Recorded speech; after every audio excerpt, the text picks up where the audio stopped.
I have an older brother. He's not really my brother though.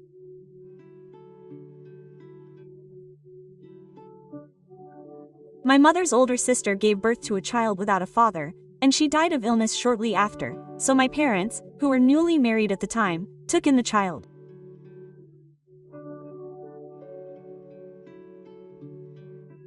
That child is my older brother.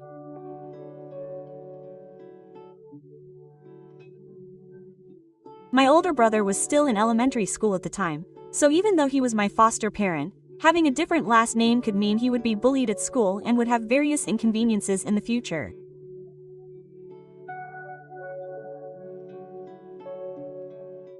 With that in mind, my parents decided to have my older brother take care of the children.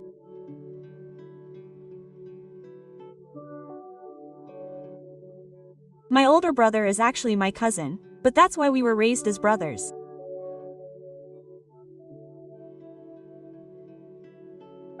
My maternal grandparents were what you might call wealthy people.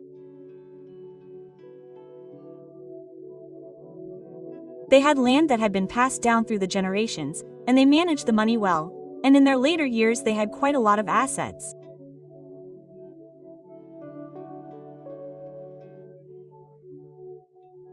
My grandparents are already dead, and my mother and her older sister inherited the money.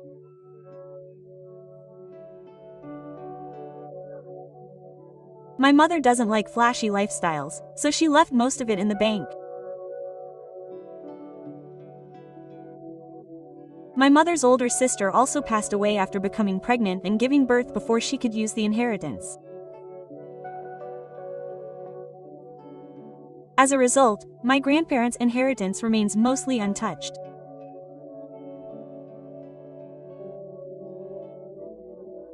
However, some of the relatives who didn't know about this didn't think well of my mother and her husband, who inherited a large sum of money at such a young age.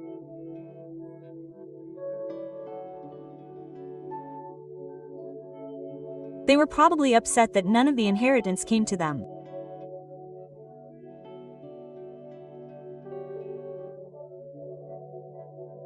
The most malicious relatives in particular spread rumors about my mother, saying that she had taken in my sister's children because she wanted the children's wealth and that they would inherit all of my sister's inheritance.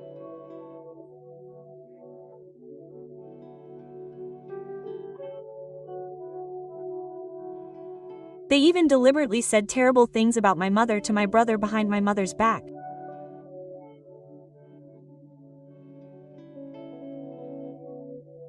Of course, my mother had deposited all of the inheritance that my brother had inherited in the bank.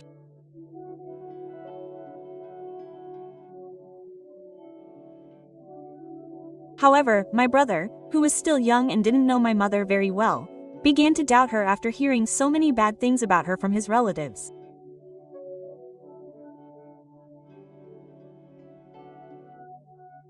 Then, my brother was born. He became jealous when he saw how much he was loved while I was still a baby.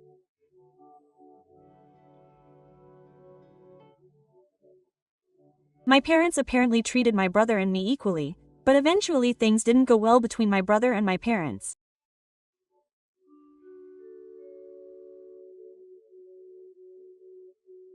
And then, on the day my brother finally turned 18, he stormed out and demanded his parents give him their money, and ran out of the house clutching the bank book my mother had given him.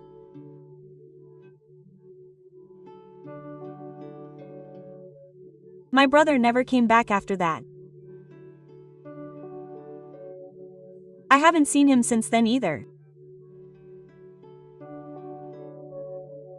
And then, quite a few years later, I got a call saying that my brother had passed away. For some reason, the call came from an automated helpline.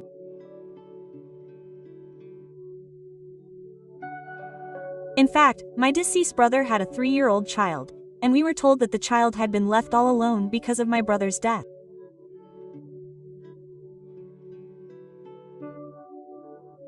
My brother's spouse had died during childbirth due to a hospital error in treatment.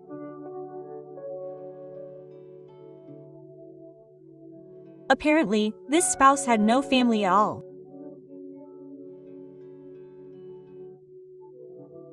That's why the automated helpline contacted us, saying that we were the only way to take care of the child. It's very difficult to take care of a person for their entire life.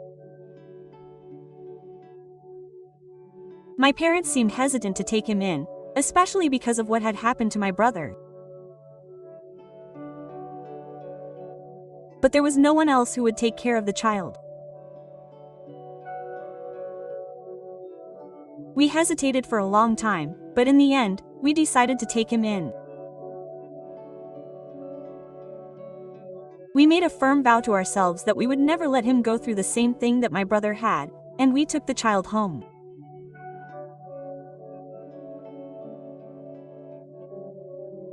The child who arrived was a cute girl who hadn't opened her eyes yet. Naturally, she was very nervous at first.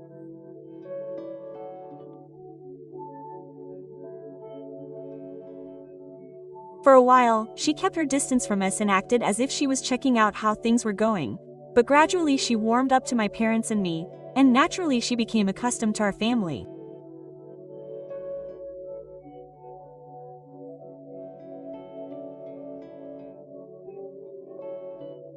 Then, a little while later, I got a new boyfriend and he proposed to me.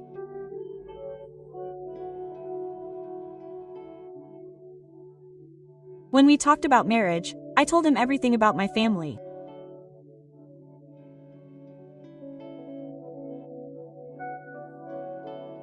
I explained everything to him, including my brother who had left and May, who had become a new member of our family.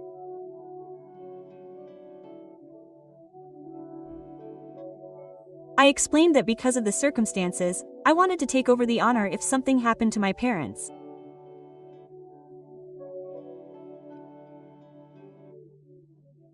He was fine with that and said, "Let's get married."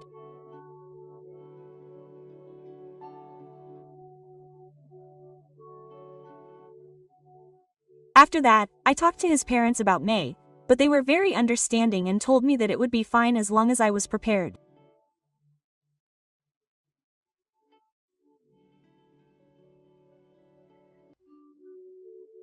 So last year, we had a successful wedding and got married.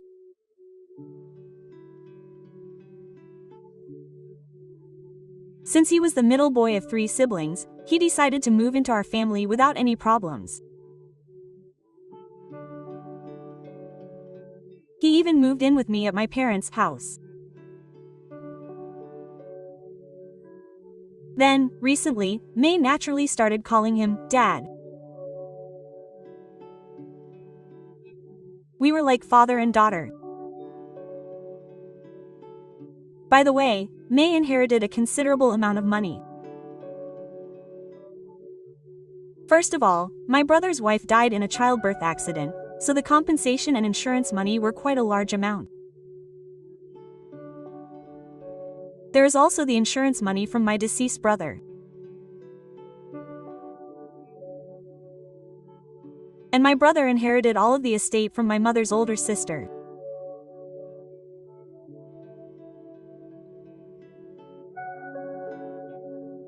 However, it is money that has nothing to do with us, and it is all the main thing, so for now, I have entrusted it to a lawyer.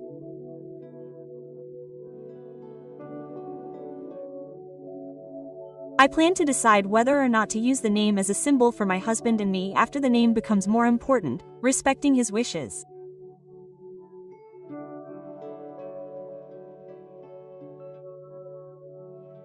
Since my brother's spirit is with us, I think we should be careful about that.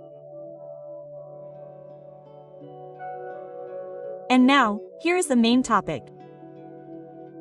The other day, my brother-in-law and his wife, who have no children, suddenly told me that they wanted to use the name as a symbol. As the wife-in-law, she said that even though she was raising the child, it was too pitiful not to use the name as a symbol. She said that if our family took the child in, she would use the name as a symbol right away and raise it as our own child.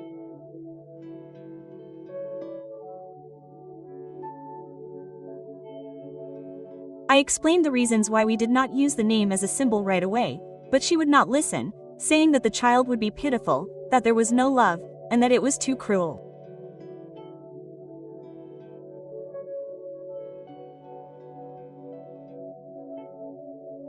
However, when I listened carefully to my brother-in-law's story, I noticed that she kept asking me about the name's money.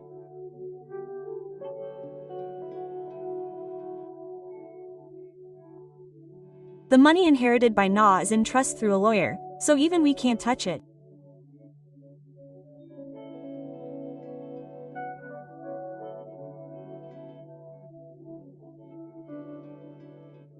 When I explained that it would be properly handed over to the person when they become an adult, he said that raising a child costs money, so we should consult with a lawyer now and make sure that Na's parents receive a reasonable amount of money.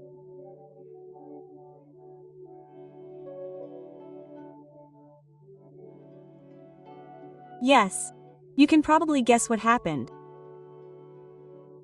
Now that I think about it, it seems that the store run by my brother-in-law's wife has been struggling recently.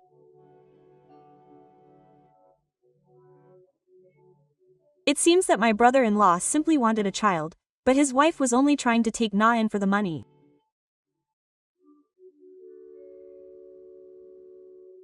It was my mother-in-law who told my brother-in-law and his wife that Na had a considerable inheritance. After that, she was severely scolded by her husband and Gifu. My brother-in-law and his wife seem to be arguing about this now, and I had a lawyer send them a certified letter saying that they should not contact our family.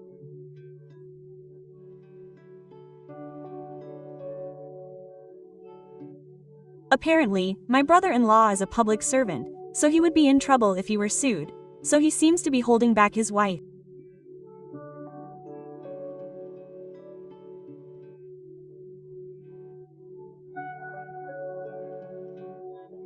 I somehow knew that things would get complicated when money was involved, so my husband had asked my father-in-law not to tell anyone about the inheritance, but I was the one who told my mother-in-law.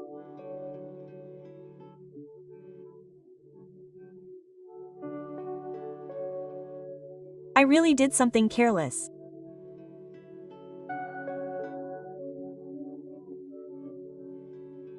My mother-in-law said that money would be a big issue for us to raise Na, so I explained that my parents would pay for Na's living expenses and that Na's school fees would be covered by her own assets, so there was no need to worry.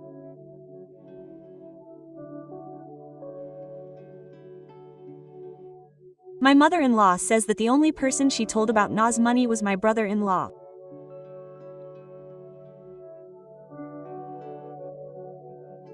When she told the couple about our marriage, my brother-in-law kept insisting that they were going to marry such a petty person and that their second son would be spending money on a child that wasn't his own.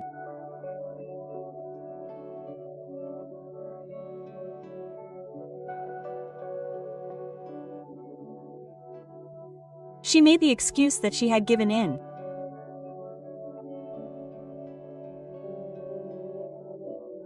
In any case, I was able to physically distance myself from my brother-in-law's wife, who was after my money, so I was able to escape safely this time. However, I think I need to take measures for the future.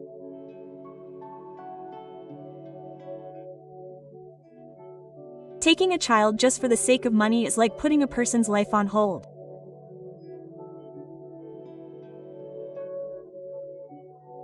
It's obvious that the child's future will be in jeopardy.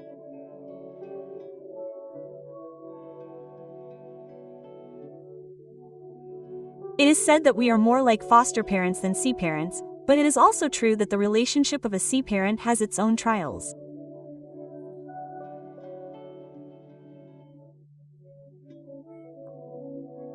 I think it is natural that we cannot completely forget about our C parents, and when money issues get involved, it is only natural that things become even more complicated.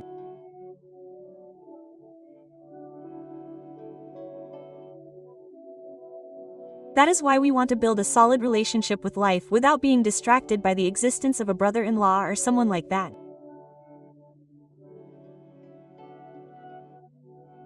See you in the next video. Thank you for watching.